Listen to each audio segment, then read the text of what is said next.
What's going on, guys? Video Game Expert here, and in today's video I'm going to be showing you how to hook up the Super Nintendo Entertainment System, or SNES. Right here is the power button, followed by the reset button and the eject lever. If we take a look at the back right here, you'll see this is where the AV cables go. Over here is where the RF unit would be plugged in, but we're not using that. Over here is where the power plug is. So you'll need at least these three items to get going: your controller right here, as well as AV cables. Some TVs still have AV cable spots, but newer TVs will have to rely on an HDMI output. Right here is the power supply. And as you can see, this is an off-brand that powers the NES as well as the SNES, and we're going to use this bigger one for the SNES. If your TV only supports HDMI, don't worry, I've got you covered. Right here I've got the Hyperkin Gold HDMI converter that's for the Super Nintendo, Nintendo 64, as well as GameCube. This converter includes an HDMI cable, so if yours doesn't, make sure that you do have an extra HDMI cable lying around.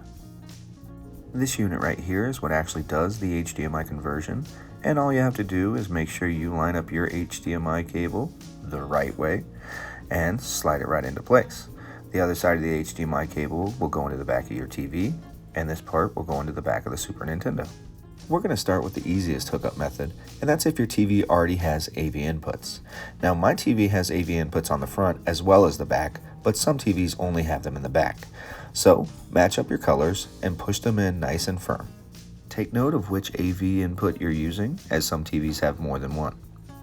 I'll take the other side of the cable here, and I'm going to plug it right into the back of the system here. Make sure you line up that slot and push it in nice and firm. Next, grab your power supply. And yours might look different, it might only have one cord, and that's okay. This one just powers the Nintendo as well as the Super Nintendo. So what I'm going to do is I'm going to take the large plug, I'm going to put it right back here. One common issue I run across is that this middle plastic piece breaks off, so make sure yours is intact, and if it is, push it in directly and firmly. Now when we slide the power button up, you'll see the light indicate that we are getting power. Let's go ahead and grab our controller, and we'll plug that in to controller port 1. With everything connected, now we'll go ahead and turn our TV on and make sure that we're on the proper input. If for some crazy reason you're not already subscribed to the Video Game Expert channel, don't forget to hit that subscribe button, click the bell, and leave a comment with any future video ideas you might have. Now that I've made sure that my TV is on the proper input, I'll go ahead and grab whatever game I'd like to play, make sure the label is facing you, you're going to drop it down in the cartridge slot, and you're going to push down firmly. With the game properly seated, slide the power button up and you'll see that it immediately starts the game. If you slide on the power and see the TV flash, but the game doesn't load, it's more than likely that the cartridge is dirty and it needs to be cleaned.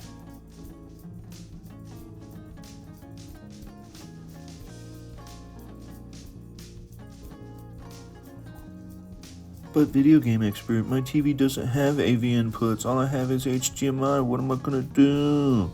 Don't worry, I've got you. That HDMI converter I was talking about earlier, this is where we're gonna use it. Let's take our HDMI cord, plug one side into the TV, and the other side right here, we're gonna plug into the box itself. Now we'll grab the plug on the other side of the HDMI converter box, and we're gonna plug this directly into the back of the system. We have to supply the system with power, so let's go ahead and grab that power cord, make sure the power brick is plugged into an outlet, and then we'll plug it right into the back of the system. Now this is where things can get complicated. You'll see when I bring up my menu that I only have TV and HDMI 1, but I plugged this into my HDMI 2 port. So until I power on my system, that HDMI 2 won't show up on my TV. But as you can see, it's now getting a signal and it's coming up blue. So the next thing to do is we'll pop our controller in, pop in a game, and see if it works. When putting a game into the system, don't forget, be gentle, but be firm. With the game inserted, now if we power on the system, it should start right up. Boom! Now you know how to hook up your system with either AV inputs or an HDMI converter. If you were able to follow along and successfully hooked up your Super Nintendo Entertainment System, you have to like the video.